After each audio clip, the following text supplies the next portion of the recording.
everyone, welcome back to the Dork side. I'm the Dork in the road. Today I am test riding a motorcycle that I never thought I'd find myself on top of. That's right, we're test riding, checking out the Kawasaki KLR 650.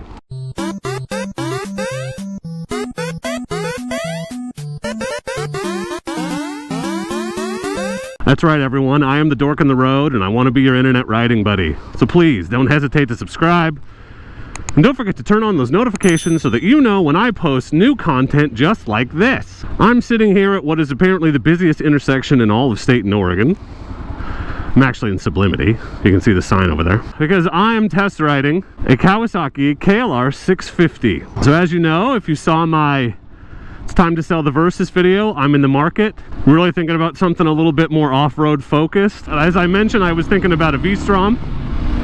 And many of you suggested that if I was truly looking for something more off-road focused, that I should think about the KLR 650. KLR 650 was actually on my list of bikes when I first started looking at motorcycles, but I don't know, I decided it was too tall. I was really worried about seat height back then. Not really a huge fan of carbureted bikes, as it's just a lot of the things I've heard. This one, for instance, it's really cold and I can tell right now. It's got to warm up a bit. So I never really gave it a real shot, but this is my first time riding one.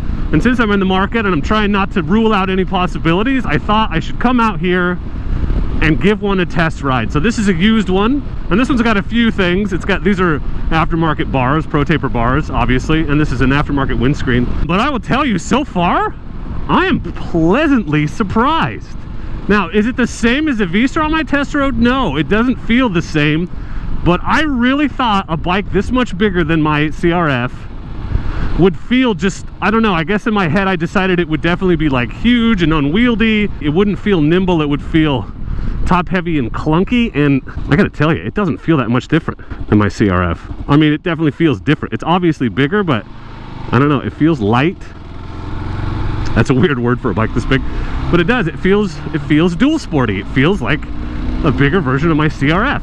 I like the seating position. This one, the clutch seems to be super funky. So are they always like that? Or somebody tell me that owns a KLR, but it's super far out, so it's kind of hard. I'm not really used to it. Definitely needs to be adjusted. It's definitely buzzy, like there's a lot of vibration.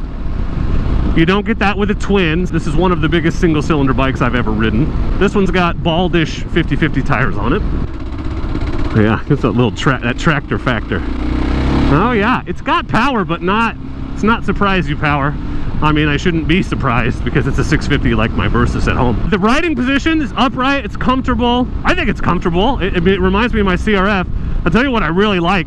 The seat is not exactly plush, but it's definitely soft. Like I can feel it conforming to my buttocks. But like my Grom aftermarket seat, I really like it because it's flat, so I can move back and forward to shift the riding position as I see fit. I like sitting up like this. I can see around really well. I'm definitely going to get wind. 150 right now, so we'll see how it is on the highway, but this windscreen's like shooting it directly at me. The mirrors are actually not even terrible. It could be these aftermarket bars, maybe they're farther out, but that always surprises me. I always expect stock mirrors and stock seats to be awful, and so far neither one is super bad.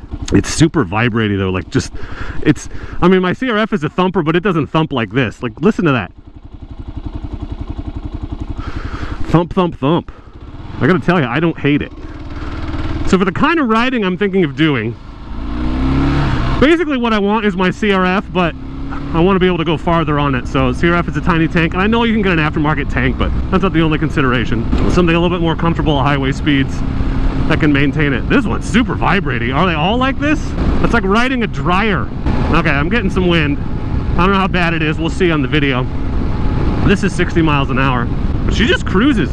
I think the thing that's surprising me the most is these bikes to me look super wide, but sitting on it, it does not feel wide. It feels pretty narrow. Honestly, I was worried that it would feel like a bike that wouldn't be comfortable.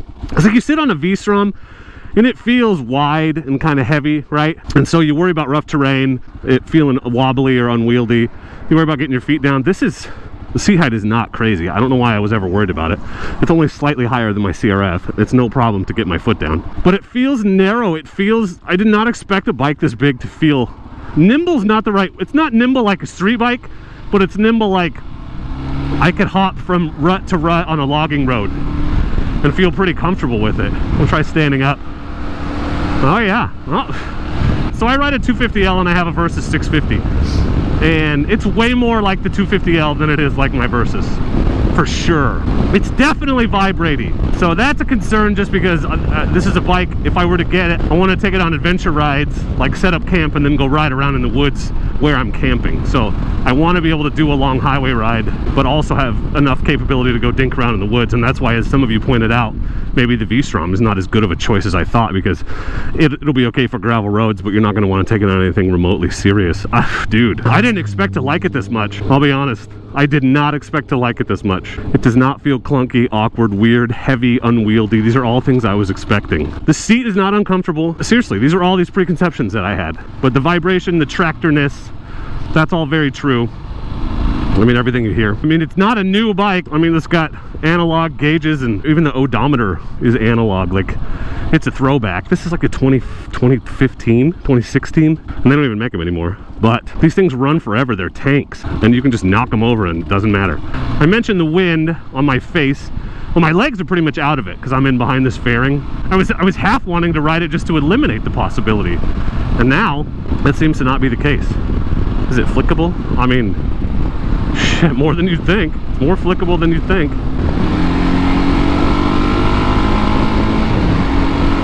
Alright, well, it's definitely geared lower and has less horsepower and acceleration than my Versys 650, but I think it has less horsepower. I'm pretty sure they have a significant lower amount of horsepower.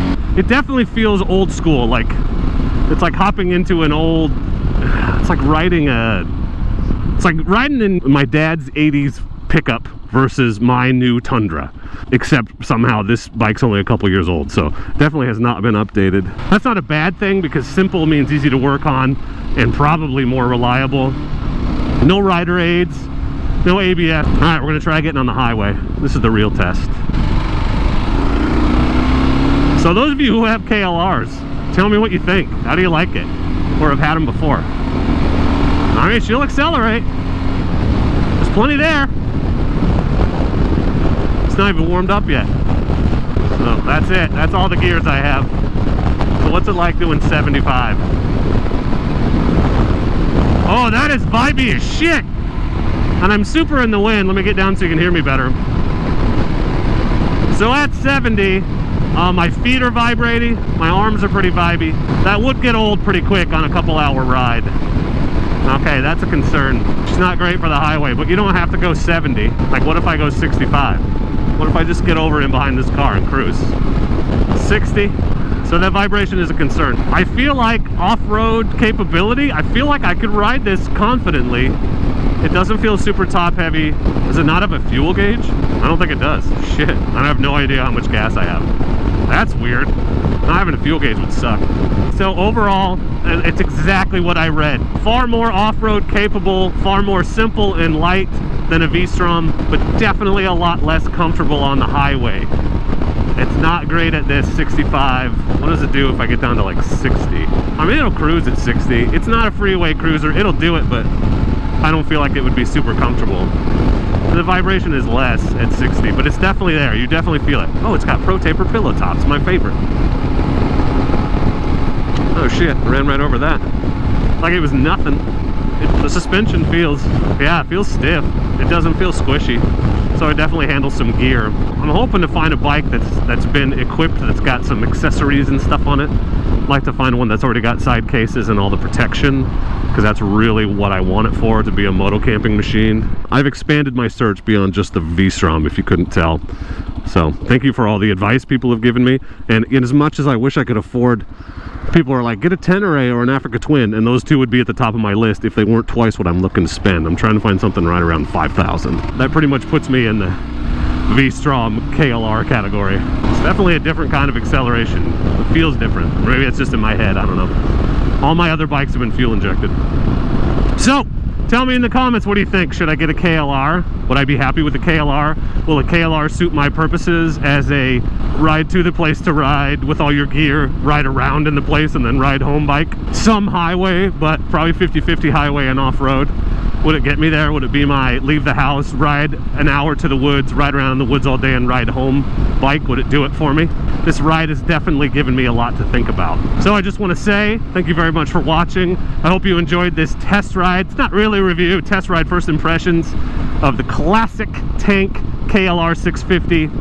I appreciate you watching. Please, if you haven't, consider subscribing. Hit that like button if you don't mind. It really helps the video. And if you're crazy, you could even think about supporting me on Patreon. All the links are below. But for now, I just want to say thank you for watching.